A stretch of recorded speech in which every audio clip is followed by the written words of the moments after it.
Hi friends, welcome back to our channel last kitchen and vlogs. ఈ రోజు మన recipe వచ్చేసి sweet potato. Sweet potato half KG తీసుకోవాలి. దాన్ని బాగా వాష్ చేసి పెట్టుకోవాలి. తర్వాత కుక్కర్లో హాఫ్ వరకు వాటర్ తీసుకోవాలి.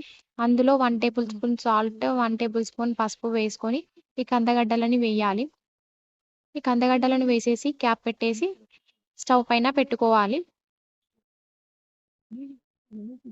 ఇలా పెట్టుకున్నాక ఒక 2 విజిల్స్ వచ్చే వరకు వెయిట్ చేయాలి. 2 విజిల్స్ వచ్చాక స్టవ్ ఆఫ్ చేసుకోవాలి. స్టవ్ ఆఫ్ చేసుకున్నాక ప్రెషర్ మొత్తం తీసేసి క్యాప్ ఓపెన్ చేసి చూడాలి.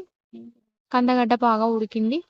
ఇప్పుడు ఒక ప్లేట్లోకి షిఫ్ట్ చేసుకొని దాని పొట్టు తీసి తినేయాలి. అంతే, so simple and so tasty. కందగడ్డలు రెసిపీ రెడీ. స్నాక్స్ లాగా యూస్ చేసుకోవచ్చు, చాలా బాగుంటాయి.